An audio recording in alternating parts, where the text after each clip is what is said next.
But the recording is still not started. Mm, Thank you everyone for joining today's session on development for enterprise DevOps. Today we have Promise with us, who is a Microsoft MVP, and he will be guiding us through the topic. And without any more delay, let's get into it. Over to you, Promise. All right, thank you very much, everyone. It's nice being here and being able to share my knowledge with everyone. My name is Promise, Promise Onwachukwu, an Azure MVP and one of the leaders for the Nigeria Azure community. And I also happen to be a senior DevOps consultant with Andela, and at the same time, I also do some other projects as well around the DevOps area. And today, when I got this opportunity for this session, I decided I wanted to speak on something related to DevOps and be able to share my knowledge in such a way that everyone will be able to take something from this presentation session. So yeah, it's nice to meet everyone today. I'm gonna commence this session right now. So if you have any questions, feel free to send a message on the chat screen, say hello, and I'm gonna provide as much feedback as possible. Right? If you are able to hear me clearly, can I get a feedback? Maybe some yes or something in the chat screen. All right, I see some hands being raised up. Okay, that's great. Okay, so today basically we are looking about development for enterprise DevOps. I'm sure you're wondering, is there really some basic difference between the normal DevOps, enterprise DevOps, or is there some, kind of DevOps that is not enterprise? But generally, this is speaking to the core principles and the basic things that you should experience or have in your DevOps environment. And today we're going to be taking some time to uncover some of these principles. I do hope that at the end of the session you'll be able to learn a couple of things, and you'll be able to have a question or two for me, and hopefully I'll be able to provide some feedback and answers to you. All right, we'll be moving ahead. On the next slide, we'll be looking basically at the structure of your Git repo. So, one of the basic things as a DevOps engineer, or let me say, yeah, starting out your career in the DevOps industry, is that you have to be familiar with some tools. I mean, if you, the basic concept about DevOps, or the basic concept that that evolves around DevOps, is the fact that you are able to automate your processes, right? That's the basic concept around that. Now, one of the things you always need to understand is that with automation comes some things alongside it. Now, we know that there are various tools that are being used currently to store codes, but generally you want something that you can use to version your codes, right? You want to be able to revert to some maybe previous changes or earlier changes being made, and you want to be able to collaborate with people. And one of the beautiful ways to do that is making use of Git. It really helps with the versioning of codes. It really helps with that, right? I might not really go deep into how Git works, but I'm going to give some explanations about it. So Git is basically some tool that you use to store your codes. Say for instance, you want to build something. Let me take for instance, let me say a virtual machine in Azure, right? Um, of course, you can configure and build your virtual machine in Azure from the Azure portal. But how are you then going to explain that to someone, right? Of course, it means you have to schedule a training session to explain, okay, these were the components I used. This is what I built with the virtual machine. I used this VNet with this IP address and all of that. But yeah, one of the beautiful ways this helps you. Oh, you can't hear me. Um, I don't know if that is better. How many of you can hear me?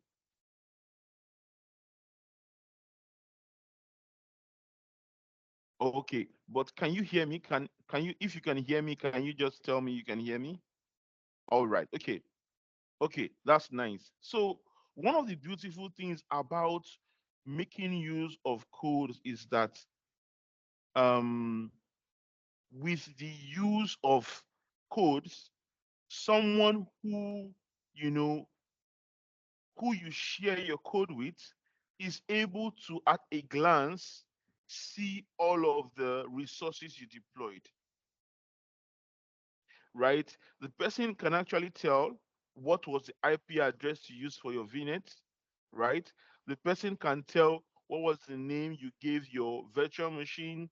The person can tell, you know, a lot of details can be passed on at a glance by having your code being stored in a place where you can easily share with somebody, as opposed to making use of the user interface, or let me say, yeah, the user interface of Azure, right? But the beautiful thing with the code is that it can be easily shared with everyone, right? So now, I remember an instance where I had to earlier work with a on a project, and on that particular project, they had built an application, right? But because of the fact that that application has been, coupled together for a long time, they built it in a mono repo kind of structure. When I mean a mono repo kind of structure, means that all the compartments, all the services that are needed for that application to work are all in one repo. Now, there is nothing bad with that. There's really nothing bad with that, right? But some of the times, over time, organizations have preferred the use of, you know, managing component by component with various repos so as not to cause some kind of conflict. So, for instance, if you want everything that has to do with your networking, you have it on a separate repo, right? If you want everything that has to do with your deploying your virtual machines, right? You have them on a separate repo. Your Terraform resources, you have them on a separate repo. You understand? So all of these things, they become multiple repos which you manage, and it helps you to easily know which is for which, as compared to making use of one repo for all the components of that service. Some of the times it might be not be easy to manage a mono repo. Some of the times it might not be easy. So here you can see explore mono repo versus multiple repos. And you can see here it talks about mono repos being a source control pattern where all source codes are kept in a single repository. Whereas in a multiple repository, you have refer to organizing your projects each in their separate repository. A lot of people I've worked with so far would argue that having your projects split into various repository helps you properly organize your codes. I am also from that same line of thought. What I mean, not all of us can, have that same point of view. Sorry, a minute, please.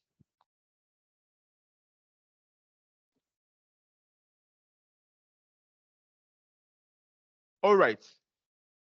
So just like I made mention to you, I said a repository is a place or a tool that can be used to store your codes, right? And the beautiful thing about a repository is the fact that you have versions. So, for instance, I sent up or I pushed a code and I don't want to make use of that code any longer. I can revert to what was there previously, right? That's the beautiful thing about making use of repository, especially GitHub and the likes of repos like that. Now, Azure DevOps project contain multiple repositories. Um, how many of you here in the house are very familiar with Azure DevOps projects? Do you have like a background knowledge? Just say hi or something if you're familiar with Azure DevOps projects. You don't have to be. I'm just asking. How many of us? Okay, I'm not getting any feedback. Oh, all right. I see. All right. Okay. That is a good one. That is a good one. Okay, I see that some of us also are not familiar with. Okay, good. I see a couple of hands saying, okay, I'm a bit familiar. The beautiful thing about this is the fact that Azure DevOps projects can contain a whole lot of repositories, right? And you can either decide to go the mono repo style or the multiple repo style. Each is based on your conviction, what you prefer to have in your environment. So I can't come and say, oh, the best approach to go is multiple repos. Well, it all depends on what you're trying to achieve. Now, the basic and fundamental difference between monorepo and multiple repos boils down to the difference about what will allow teams to work together in a system that would go fastest. You understand? So, take for instance a multiple repo, right? No, let's take for instance a mono repo. Imagine that I and Imran, I see there's someone here called Imran. Imagine that I and Imran have to work on various parts of the code. I'm talking of a mono repo here. So Imran is probably going to be editing the networking aspect.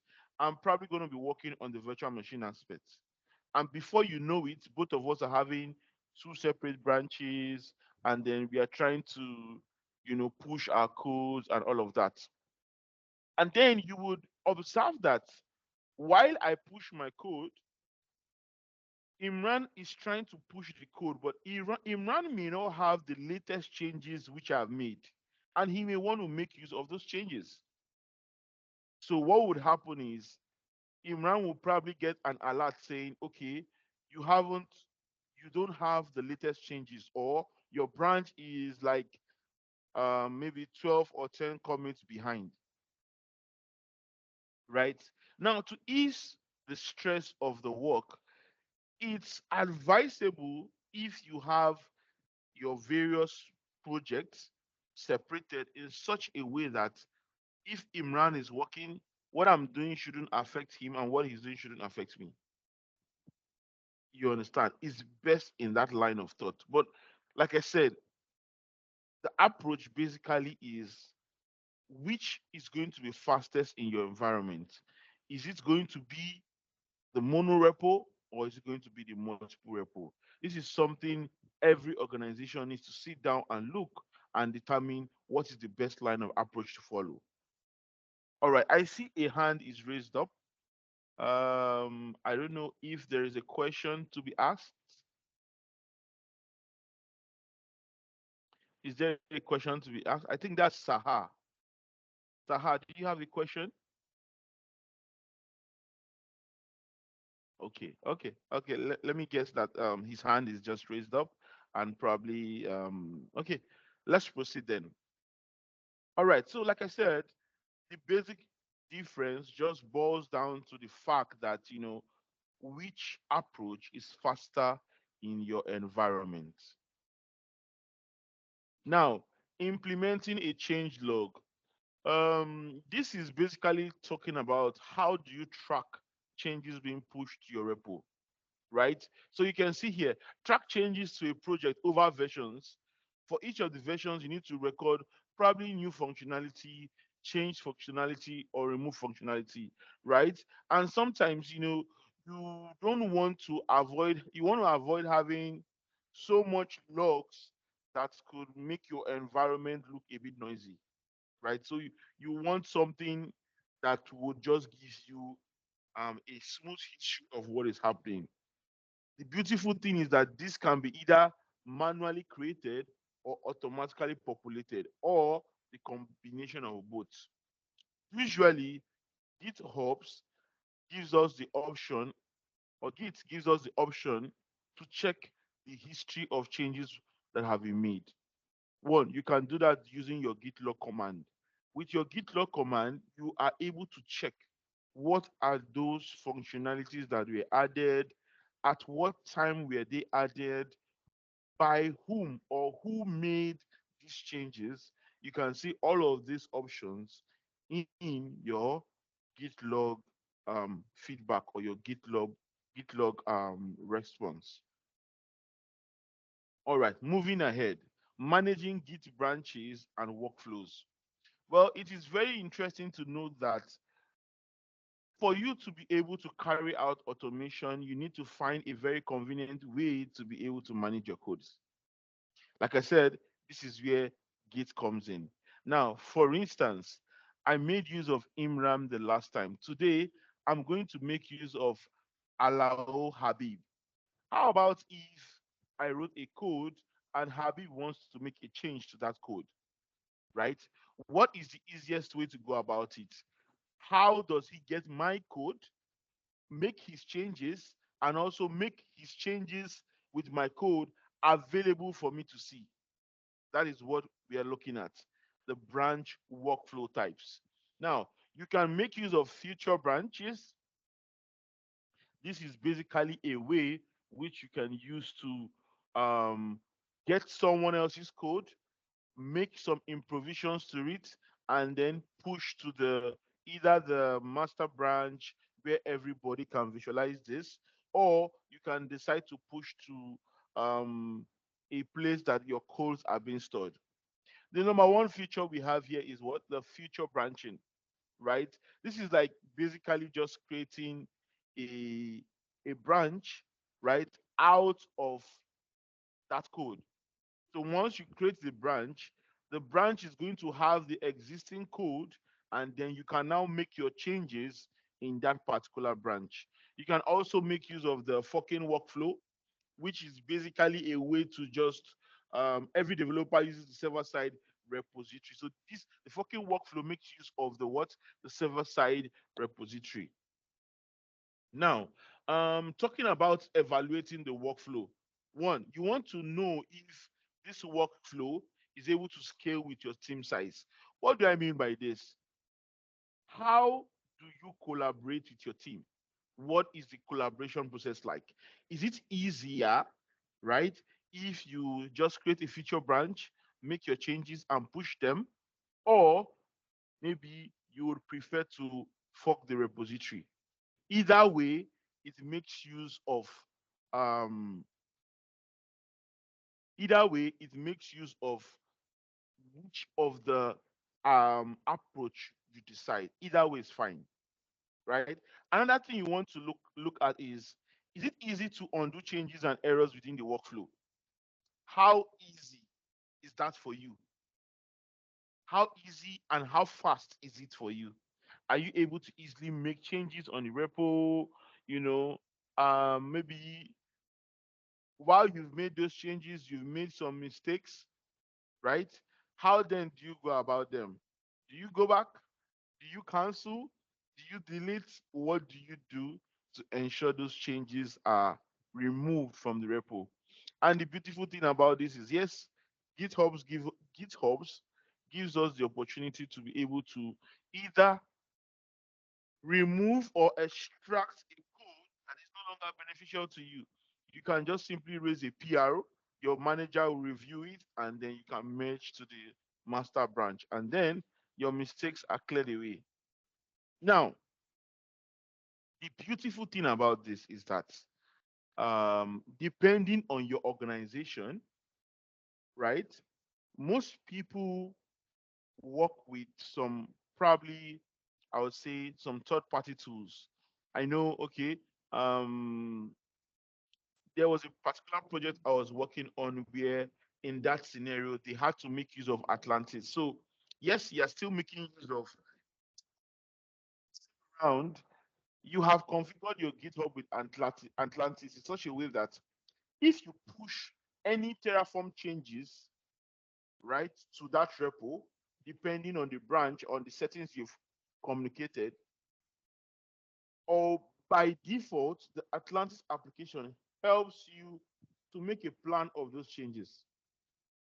So just in the repo, in your GitHub repo, you will be able to see what is my code going to create, what is it going to delete, and what is going to be in my state file. You will be able to see all of that, making use of that application. So there is no limitation as to how it can be used, because you are not just limited on, oh, because you're making use of GitHub by Microsoft, then you can't make use of some other tools. No, you can actually make use of a whole other set of tools.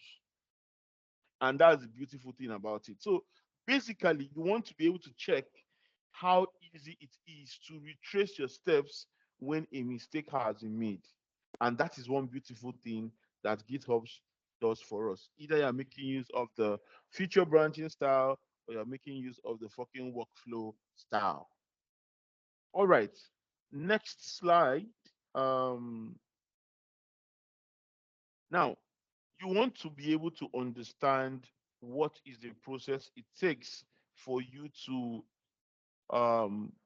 create maybe like a branch, and what generally is the workflow, what does the future branch workflow entail, right? And that is where we will be giving some further explanations. But just give me a moment, let me take some water.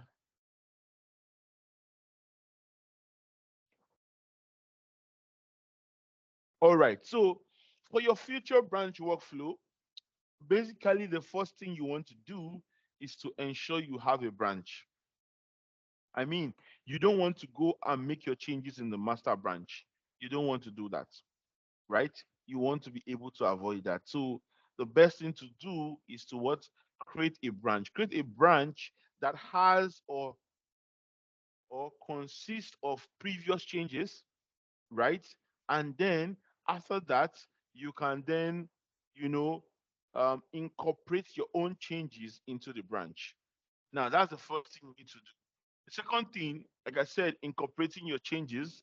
By incorporating your changes means you are able to add commits. So that means in scenarios like this, you are able to add your commits here. Now, after adding your commits, you have to have a workflow. What is the workflow of adding those commits to the main branch? Of course, in an organization, you want to have a measure of control. What do I mean by a measure of control? I mean that you don't want a scenario where anybody can just push anything to your main branch. You want to have a measure which probably someone senior in the organization can review the changes being made by a younger engineer and approve that those changes can be merged to the main branch. And that is the use where the pull request comes in.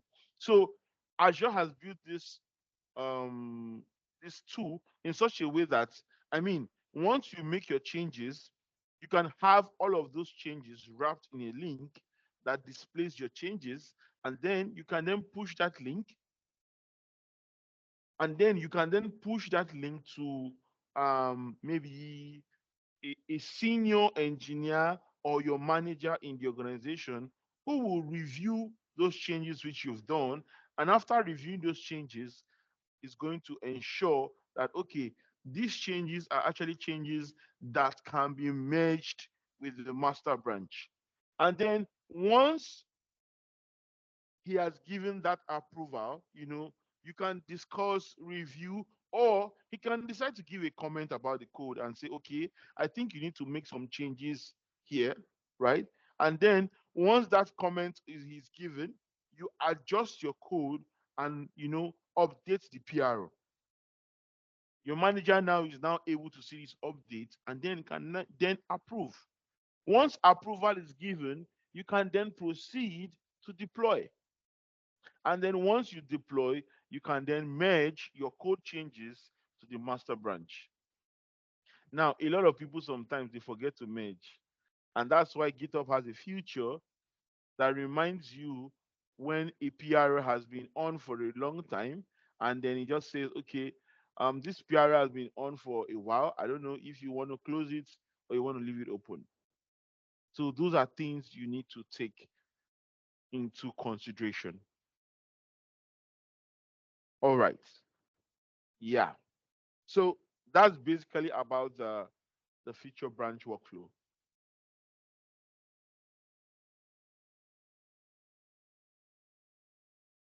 Now, moving ahead,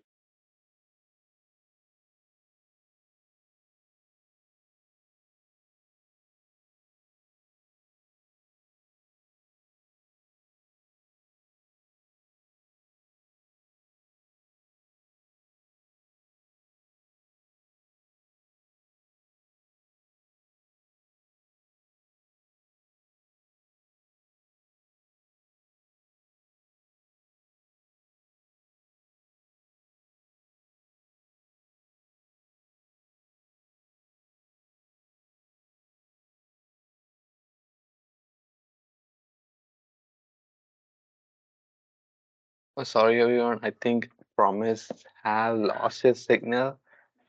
I was thinking it was my signal, but it was not. Okay, you guys are also facing. Okay, okay, so let's give him some time. I will bring him so that okay,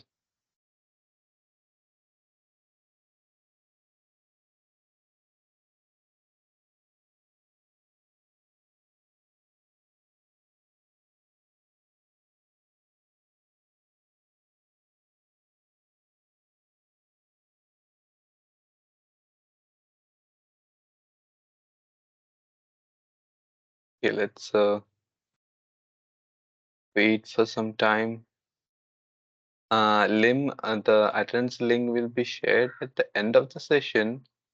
So it's let's wait for some time before uh we'll be sending it. Okay.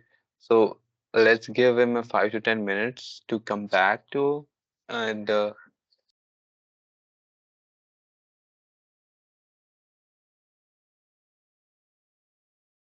till then please do wait in the session. And if there is anybody new, I have shared a few links on DevOps and also on Azure DevOps documentation, where you can see a related link for the today's session. So if you want to check out, you can go there and check it out. Okay. So the reason why we send it at the end of the session is that the certificate you will be right away receiving it in your email. There will not be any delay of waiting it till tomorrow. So that is the reason why we have it at the end of the session. So please make sure you be there at the end of the session so that you will be able to receive and get the certificate. And also there is a limitation and that it will not be working after one more day. Let's say you fill it on third day, you will not be receiving it, and also the forms will stop receiving responses after tomorrow.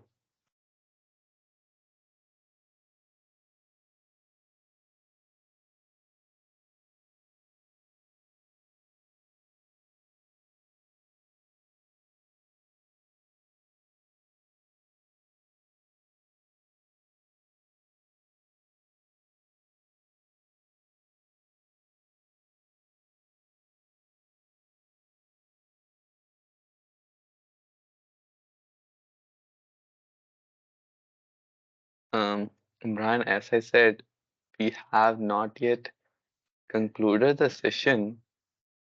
Let's give him some time to come back to us. If not, we will need to call it a sorry day. about that. Sorry Okay. about that. I had some network Uh-huh. glitch there. I No don't know. worries, no Am worries. I very audible now? Yes, you're audible. Glad to see you back. Uh-huh. All right, all right, all right. So, my apologies on that. Is No my worries. screen still visible? No, I think Oh, you need to reshare it. oh, oh, all right. I'm gonna reshare it right now. Just a minute. Uh,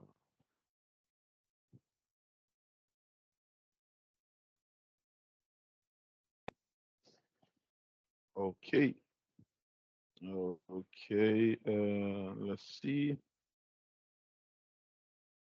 All right. I think you should be able to see my screen right now. If I'm not mistaken, are you able to see my screen? Yes. All right. Okay.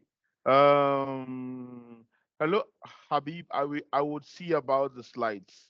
Yes, I would see about the slides. So, let's see.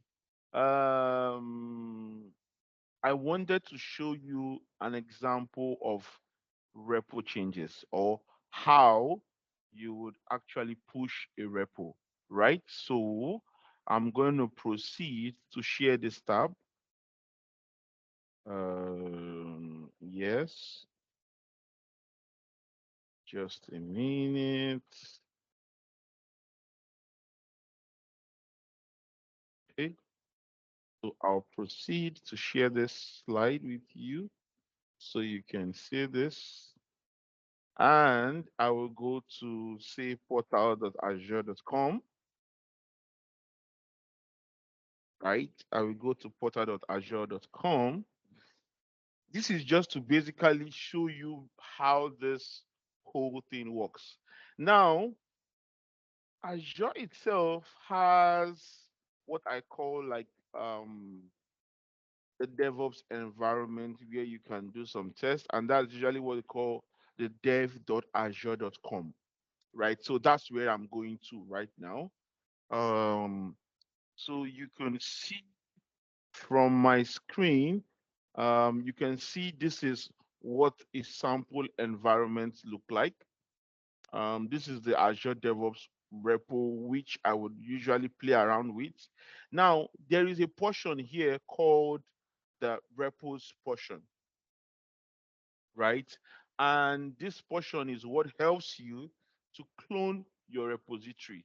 Say, for instance, I go to the repos portion and I want to create a repo, right? So here you can see here it's basically saying, this is how you can switch your repo or stuff like that. But take for instance, I want to create a new repo. All I would just need to do is come to this location here and click on create a repo. Already, I have connected this with Git. So this is saying this is the Git type. But then you can choose what version you want to make. So, okay, for instance, I could come under repos here. Let's see, okay. Let me come under this organization and say, for instance, I could create a new project, right? And name this project Azure DevOps class. Let me just say DevOps class,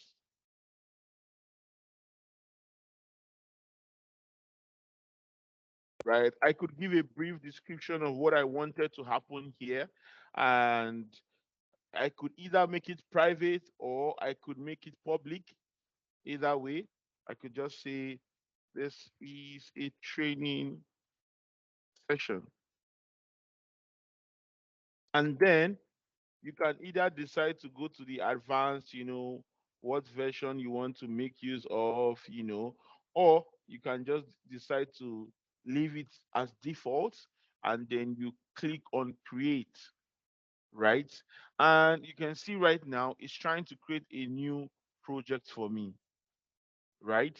So you can see I now have a new project called DevOps class, right?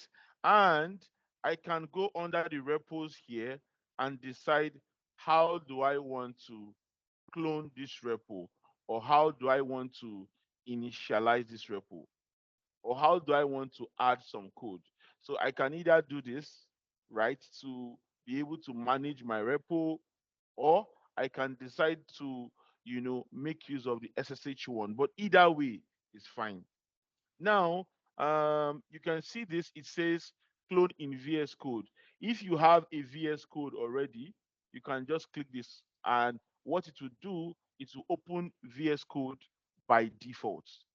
Now, you may not be able to see the screen, but let me see if I can bring this tab over to the other screen. Okay,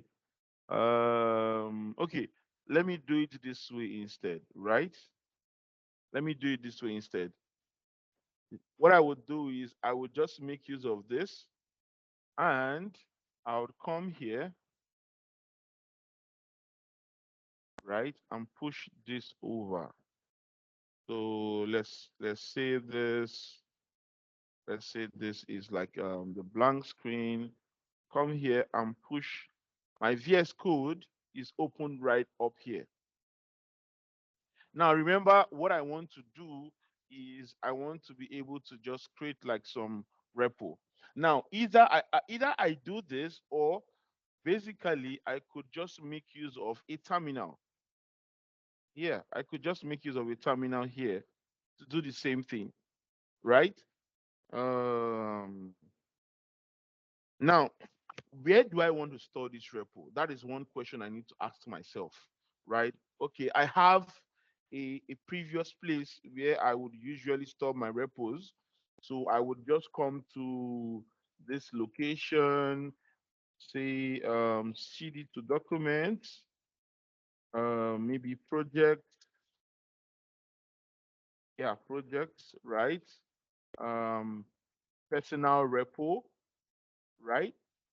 Once I'm in that location, I have a list of some personal repository I make use of, and then I can decide to create my repo here. Now, what I would do is just come here, right? Copy this code, and I'll just do something like this. Or basically, let me say something like this: git clone and this. Now it's asking me for a username and for a password. Let me see if I can remember this. Okay, I'm having some authentication error. So for me, the best way I would do this is either I do something like generate like some, there's some password or something that can be used for that.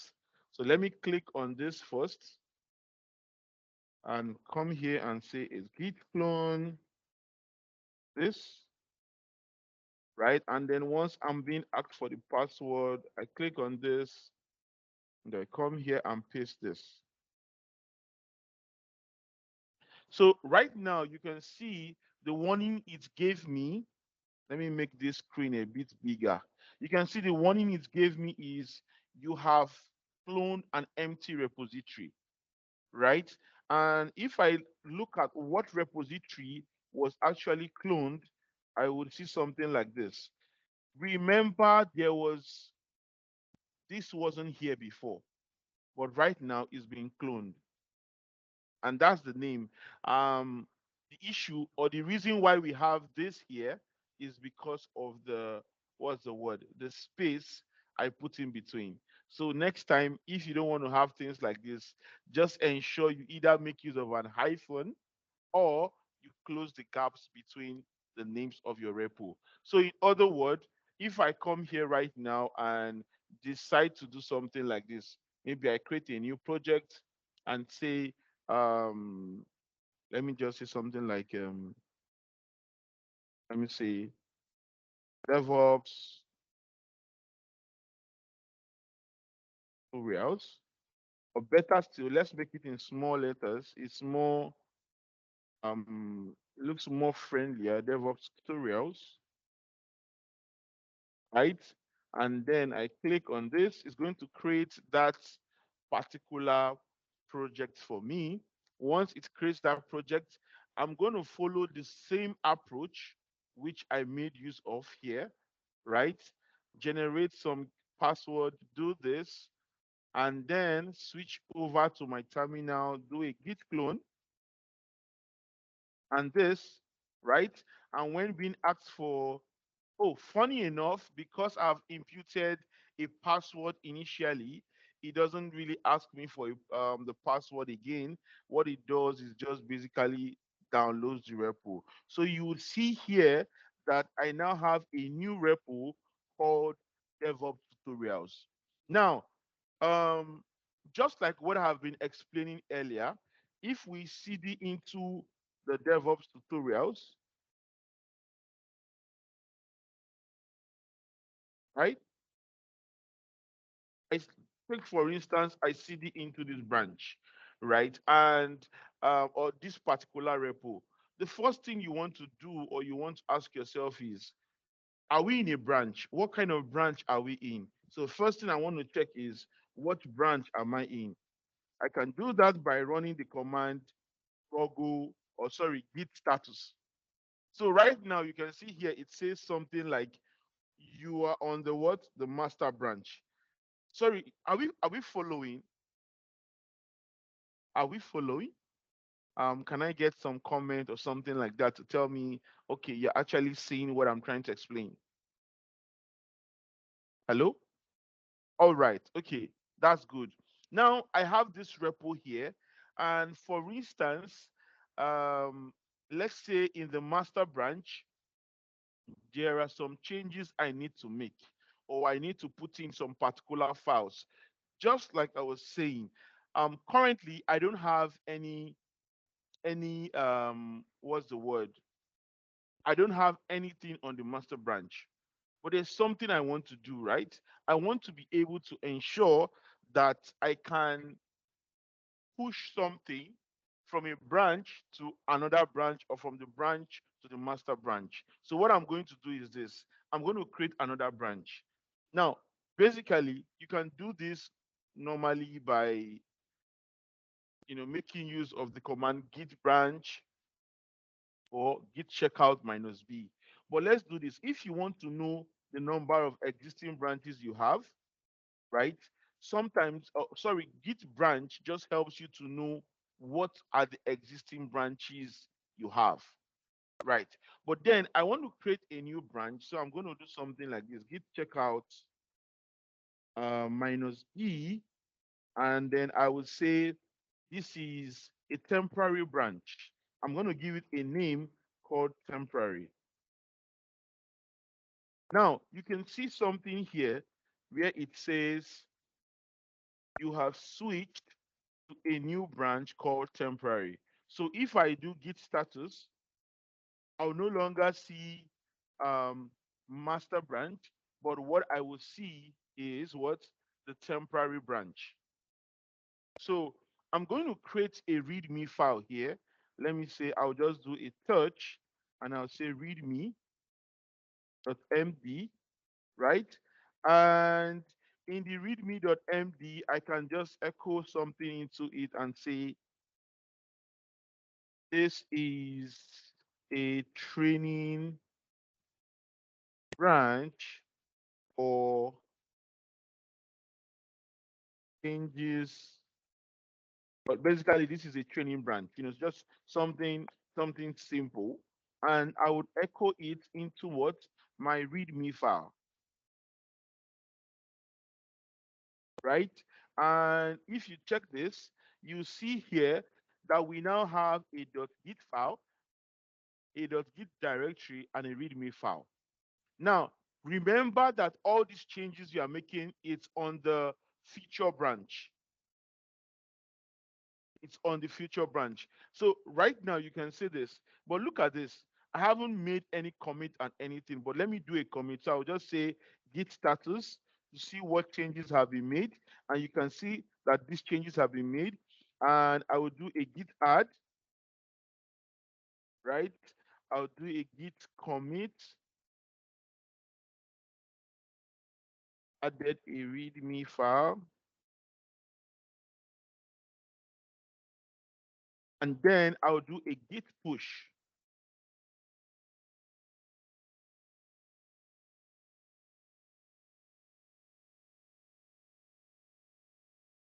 So what happens is it tries to push this.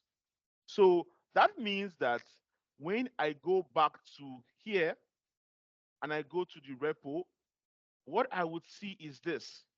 Can you see this is the branch which I opened locally, but now is now available in it's now available um in the repository, right? And I can switch here between branches, right? So you remember there is the main branch, but it's not showing here, but you can do something like master. For some reason, master branch is not populating, right? But then I can do something and say, okay, I want to merge my changes to the master branch. So I would do something like this. One, I can either raise a PR to do this, or I can just go to the master branch.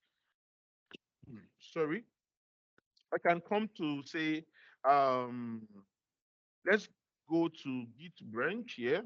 Okay, we can see temporary. Okay, so I can say Git checkout master. Let me see if we have a main. Okay, so by default, initially we saw a master branch, but looks like that branch has not been initialized. So let's go with the word main. So we will just create our local main branch, git checkout minus b main, right? And you can see right now I'm in the main branch.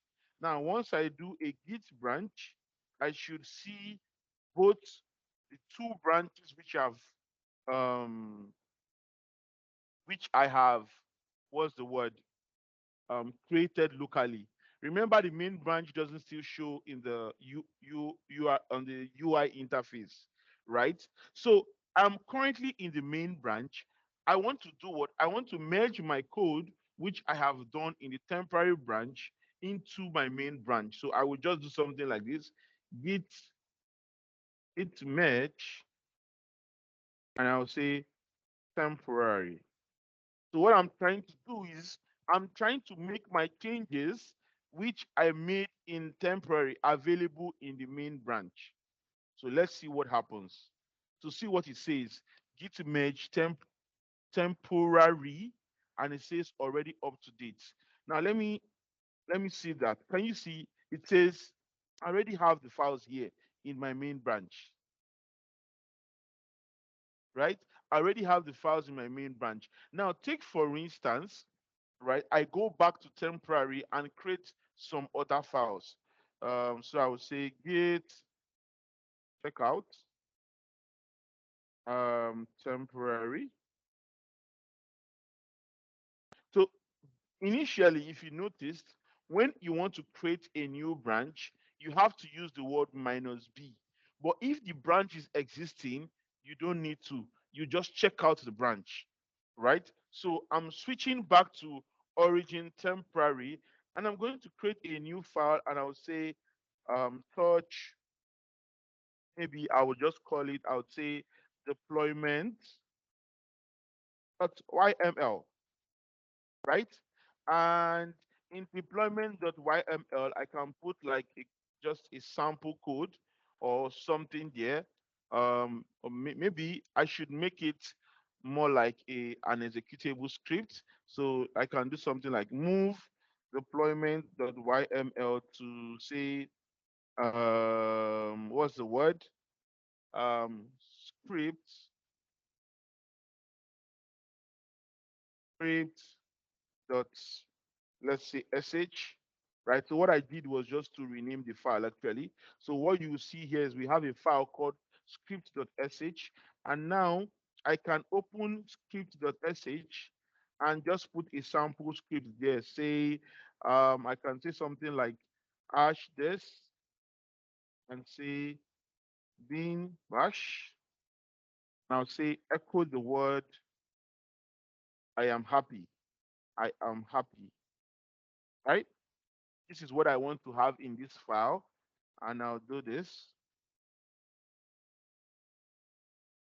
Right?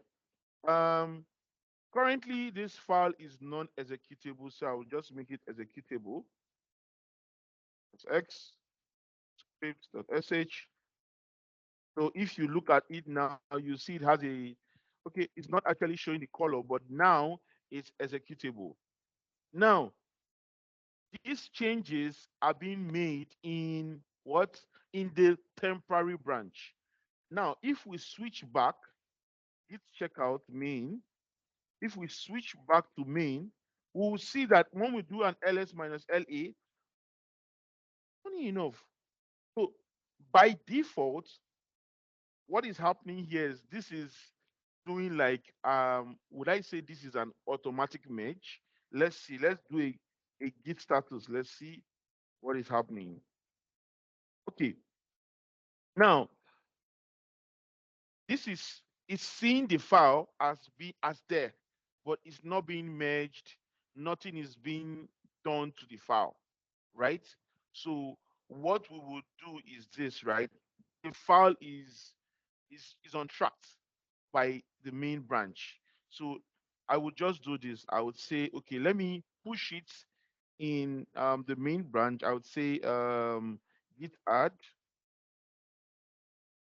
Now once you check this, you should see, you can see that it's now added, right? And for instance, I would say git commit. Now I'm committing to the main branch, git commit, and I'll say added script, right? And I would say probably a git push minus u origin main. It pushes the script to the master branch, right? Now let's check our git checkout temporary. We have those changes there. And let's see ls minus la. Now you can see that the temporary branch doesn't have those changes. I can now decide to say I want to merge the changes I've made in the main to the temporary branch, right? And I can say git merge main. And you can see what it did. It says, fast forward to this, it has added the script. And by the time you do this git ls minus la, you can see it now appears. So if you go to the repository and you do a refresh, you would see both files in the main and in the temporary branch. So this is loading.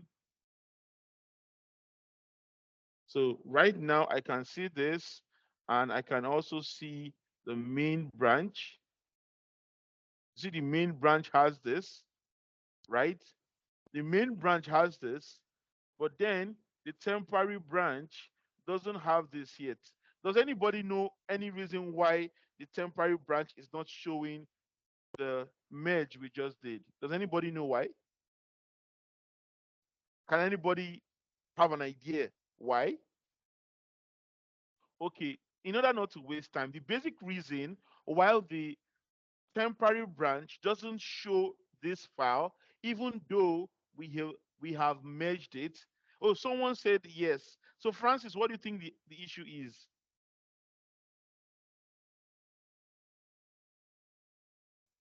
Okay, yes, exactly, is not committed yet.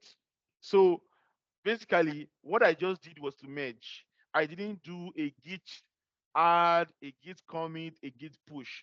So if I do this git status here, you will see that the file is, so it says here on temporary branch is ahead of, your branch is ahead of origin temporary by one commit.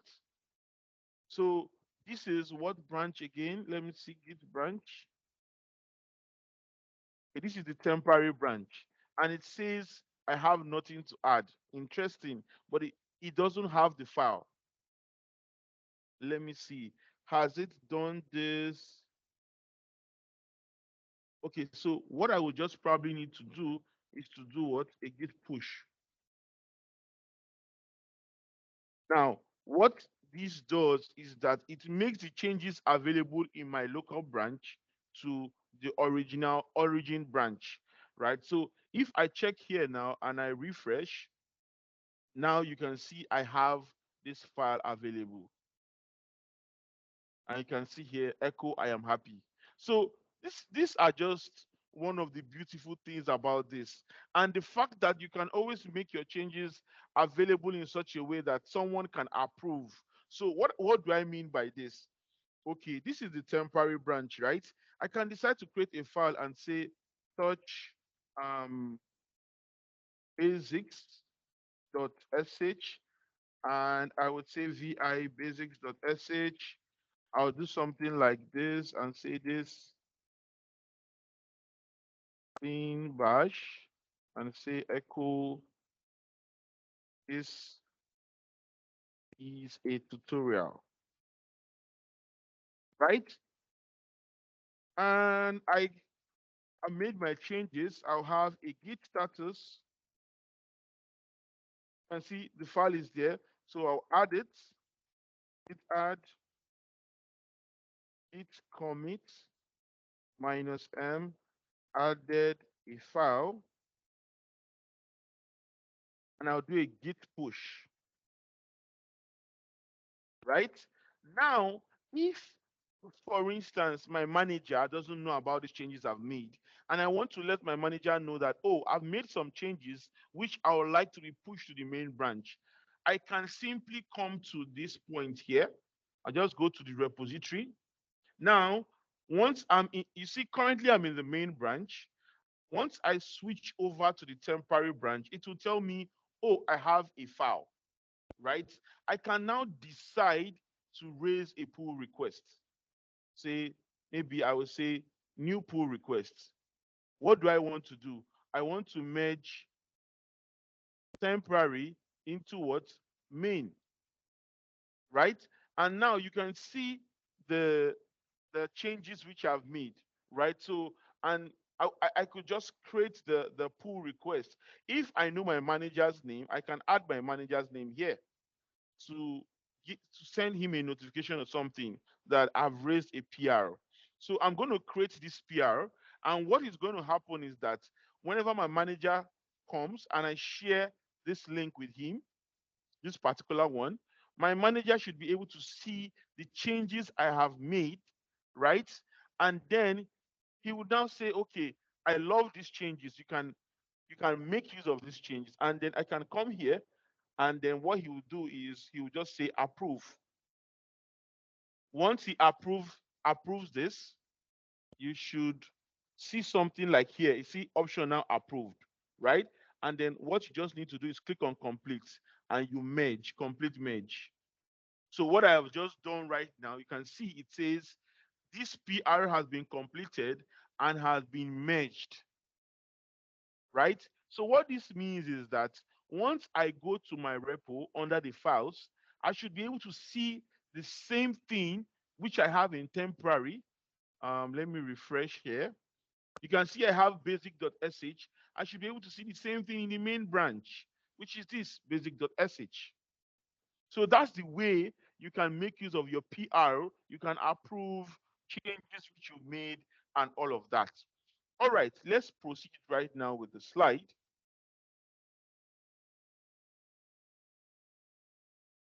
All right, so I just made a sample demo, right, of all of these things which I explained.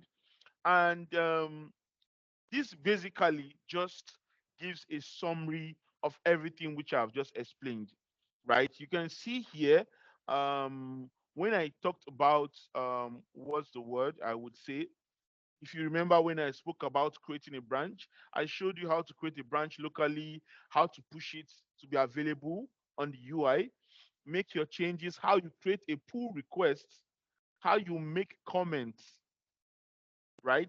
How do you make comments? So just in this position here where this was done, under the pull request, my, okay, we don't have any active one, we have a completed one, right?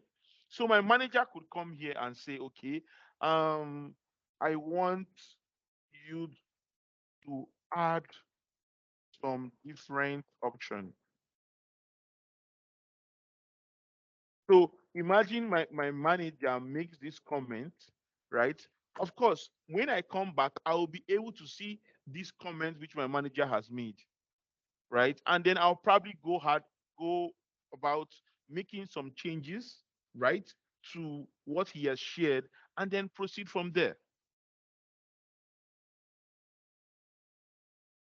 right? And proceed from there and all of that. So that's how you are able to make address reviews on your comment. You're able to merge. I've also explained how you merge your pull requests from one branch to the main branch, and then how you delete a branch. So generally, for instance, a lot of times people have um what's the word? A lot of times people have issues where they make use of some codes that mess up the develop branch. So usually in most environments, the develop branch is a branch where you it's a branch where you decide to you can do a lot of testing on this branch and all of that, and it doesn't really have adverse effect to doesn't really have adverse effect to the production environment. So some of the times you can decide to want to delete that develop branch if you've made mistakes in it, and then download the latest one from the origin. So for instance now, take for instance, right? I am in the let me confirm what branch I am in. I'm currently in the temporary branch. I go to git checkout main branch, right? Now, as you can see, I'm in the main branch. Take, for instance, some of my colleagues, they put in some code in the develop branch or in the temporary branch that makes the my local temporary branch misbehave. And I'm trying to push some repo, it's not working, and all of that. I can just decide here that you know, I want to, delete the temporary branch, right? So let me say, let me do this. Just a minute. So take for instance that particular branch has been, what's the word? You know, messed up locally. I can't push changes. I can't do a lot. I can decide, okay, because my branch is having some issues, let me delete what I have locally. So I can do something like this: git branch, delete, right? Temporary. Please also note that you can't be in a branch and be trying to delete the branch. You have to go out of the branch before you delete the branch. So before I run this code, first of all, let's run git branch. Let's see how many branches we have available. You can see we have the main and the temporary branch. And then I go back to this code here. What this would do is that this would delete the temporary branch. So you can see here, warning, deleting branch temporary that has been merged, but not yet merged to head, right? So you can see if I run with branch again, I only have main branch now. Temporary branch has been deleted. But this temporary branch has just been deleted locally, not everywhere. So what I can decide to do now is this, right? I can decide to what's the word? Create a new temporary branch that would have nothing inside of it, and then pull what I have in my previous temporary branch. So I would do something like this: git checkout minus b temporary, right? You can see it's the same spelling. Now I'm in temporary branch, but if you look at this, I have no files here.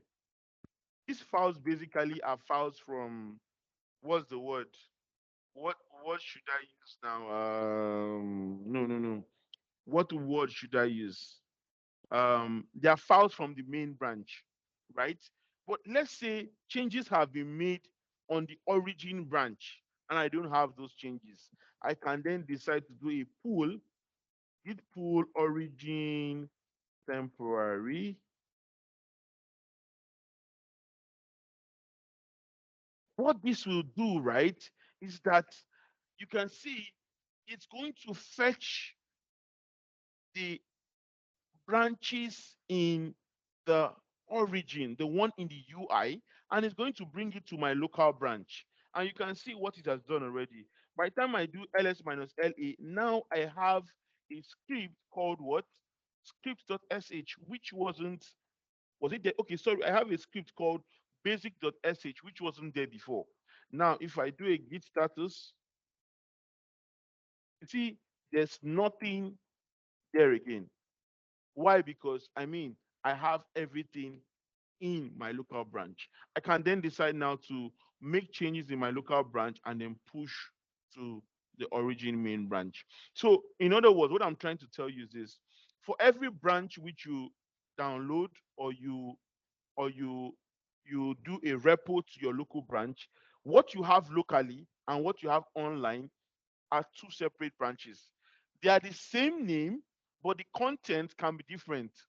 So for every time you're making any changes, always ensure that your local branch has the same thing with what you have online. And how do you do that? By pulling and by pushing. So for instance, let's say someone of my colleague has probably made some changes in temporary, and I come some hours after. What I just need to do is I just need to pull. Once I do it, just the same way I did this pull here, once I pull this, I would get all the changes that have been made in the origin branch into my local branch. The same thing too, once I make changes in my local branch, I can always push, right? So that it can be made available for everyone to make use of. All right, I know I don't have much time, but let me see what I can explain more, right? So this basically is the workflow. And if you look at this diagram, I know you would have seen something like this when I was trying to merge, right? So if you see here, when I was trying to merge, I had something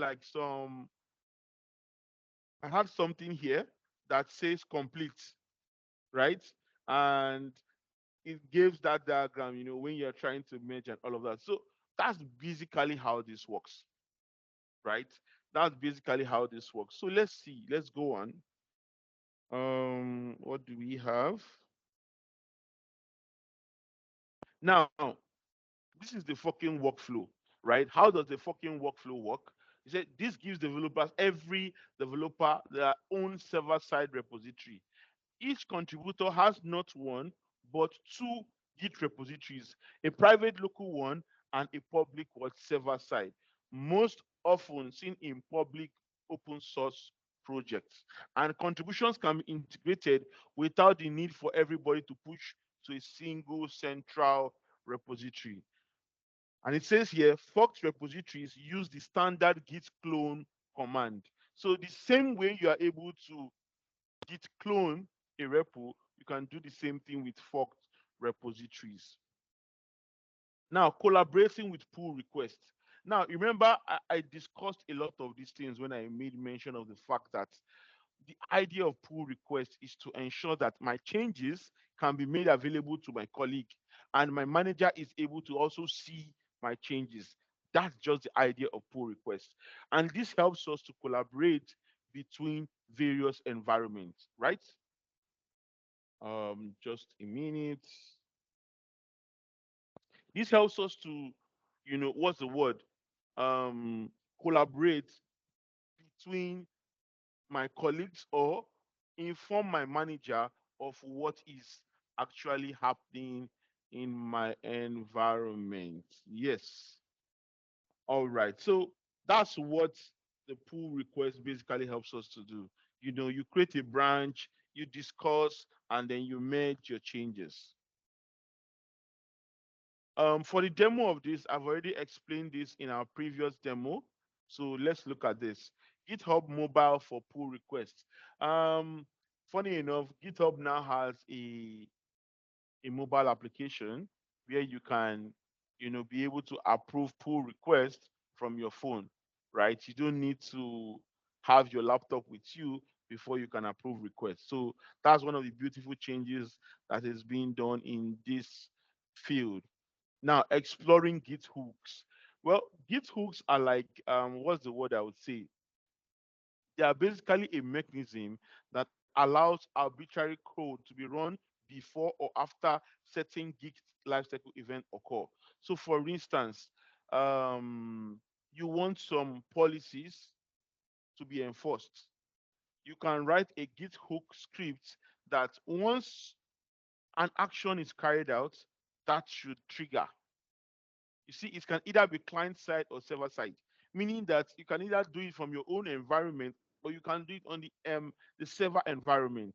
Basically, it's just telling the putting some form of instructions to be executed when a particular an action occurs. So it says here, well, will my code break the other code? Introduce code quality issues, right? So you can decide to do some checks. You understand? And you can create those checks making use of Git hooks, right? You can say, okay, test for this. Is this code passing this command? Is it passing this trigger?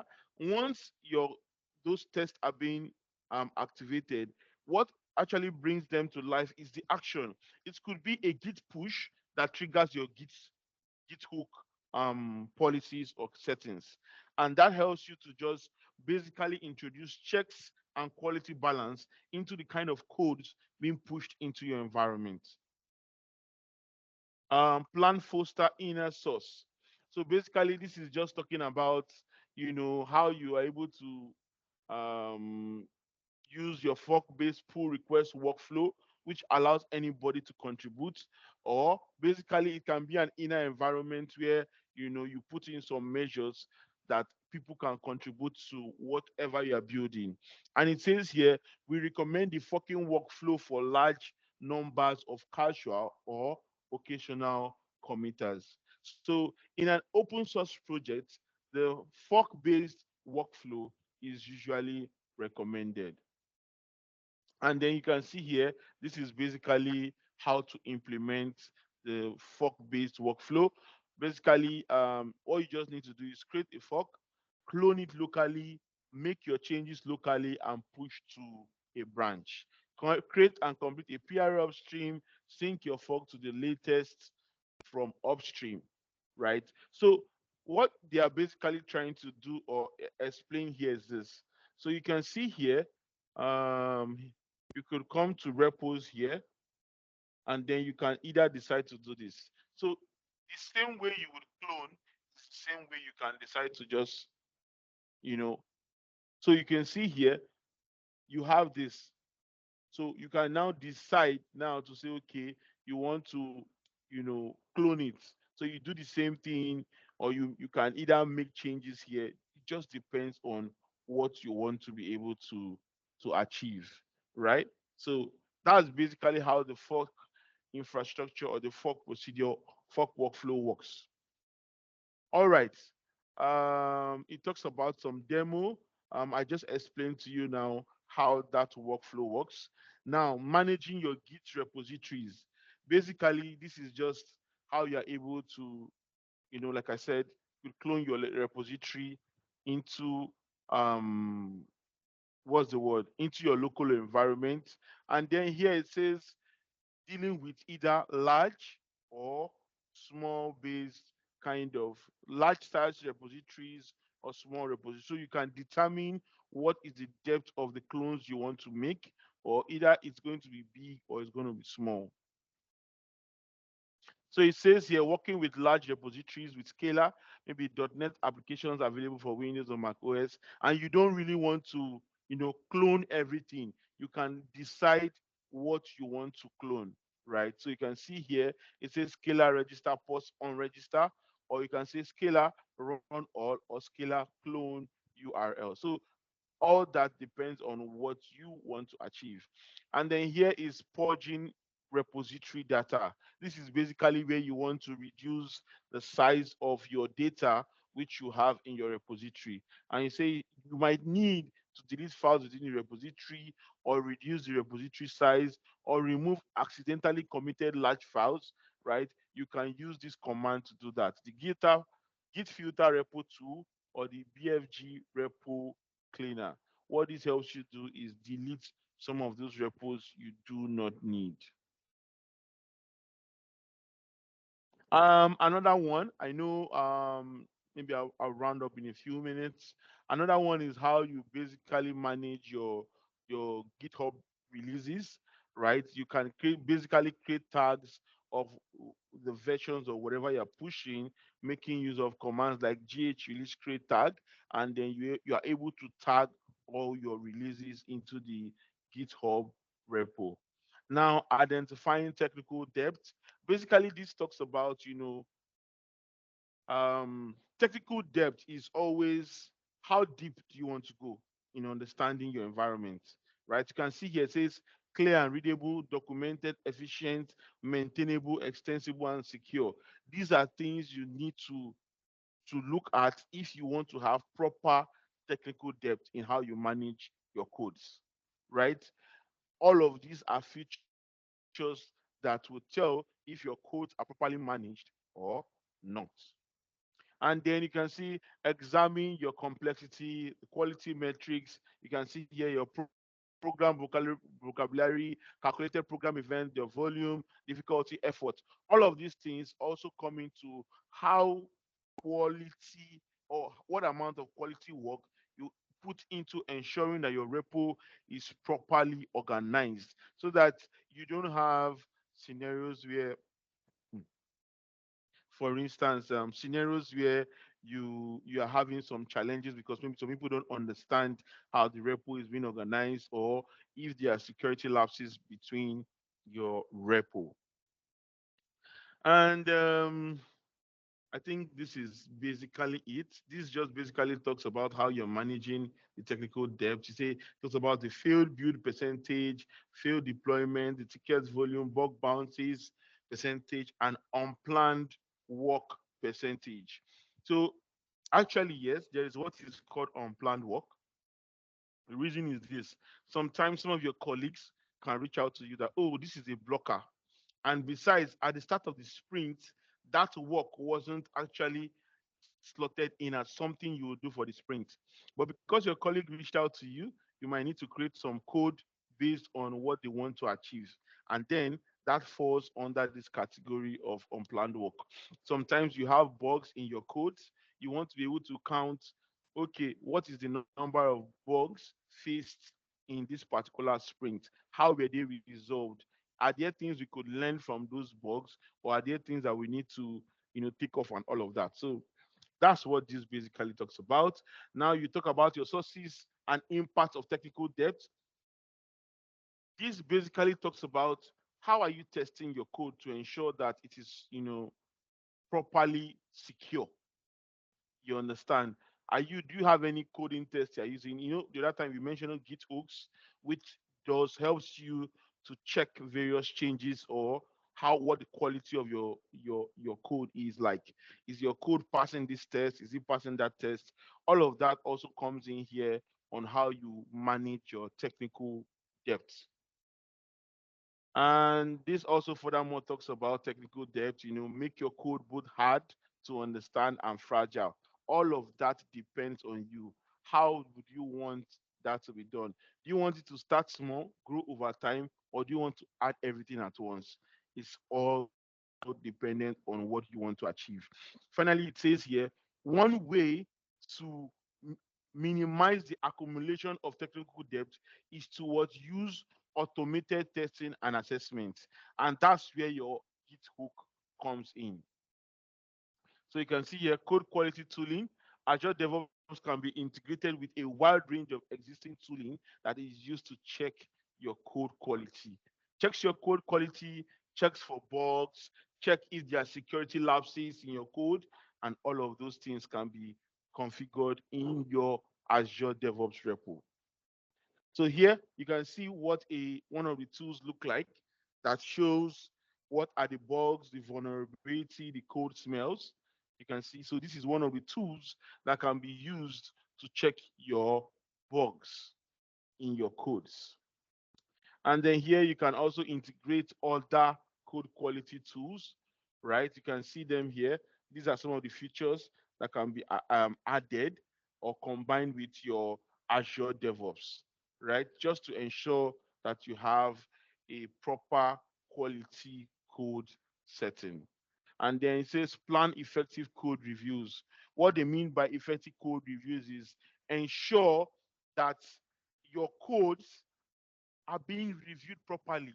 So, not for instance, because you're rushing for a meeting, you just navigate through a PRO, and because you're rushing for a meeting, you just quickly approve without actually checking if that PRO meets the standard for your organization. It's very important to ensure that code quality is being a standard in your organization. And then we talk about knowledge sharing. This is where you share your knowledge you have in how you build your code with your fellow colleagues and also with younger organizations, with the younger engineers which are coming up in your organization. And I would say for now, that is the end of my slide. All right. So, any questions? Do I have any questions?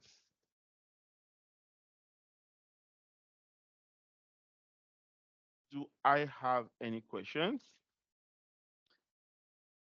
All right. I'm not seeing any question, but I mean, feel free to reach me out on LinkedIn. My name is Promise. Okay, can you give a brief demo on code testing and troubleshooting? Well, so just like I said, there are tools you can actually incorporate into your Azure DevOps for good quality testing. One of the tools I know is what they call SonarQube. SonarQube is a good tool that can be used for things like this. Um, if you remember, so where we talked about this part, let me see this part, code smells. I'm actually trying to navigate to one of the sections I explained. Yes, yes, yes. Yeah. Okay, let me share my screen again. So this is some of the things that SonarQube does is SonarQube is a tool you can incorporate into your Azure DevOps that helps you check for bugs, vulnerability, and code smells, API leakages, and stuff like that. You can see it will tell you what are the changes you need to do. Add a protected constructor or static keyword to the class declaration. Line 5, line 10, line 14, line 18, line 19, right? So you can then decide, do you want to do this or do you not want to do this? That's all dependent on you. But the tool's job is to ensure that you have the right advice. I don't know if that's clear. I may not be able to incorporate all of this into this training right now, but maybe in further tutorial sessions, we can incorporate all of that into our training time. Yeah, I said the tool's name is SonarQube. Here, SonarQube. Yeah, that's the tool name. All right. So, like I said, if you have any questions, feel free to reach out to me. I'll try as much as possible to explain as much as I can. Also, you can reach me out on SonarCube. You can also reach me out on LinkedIn. Check my profile, send me messages, and I'll be glad to provide as much answers as I can.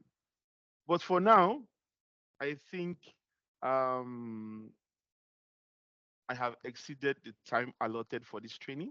So I'd really like to apologize for taking some extra 26 minutes for this training. And I do hope that we can always connect and, have these trainings once more. At this time, I would like to say thank you very much for everyone who attended this training. And please feel free to shoot me out questions on LinkedIn, and I'll provide as much questions as I possibly can. At this moment, I would like to say bye bye to everyone and hand over to Suresh. Suresh, you can take over right now. Thank you, Robin, for the promise for the session. I think it was really resourceful, even though we took a longer time. I think it was worth the longer time. And Yeah, my I hope apologies. the attendees were able to grasp all the demos, the sessions, or the explanations that we were giving. And yeah, and yes, and again, thank you for the session and thank you all for joining with us today. And I have shared the attendance link, and you should be receiving the certificate once you fill out that attendance form. And yeah, if I don't see any more questions, in that case, we can wind up today's session and go on with the rest of the day. Thank you all. Bye bye. Thank you, Promise. Thank you, everyone.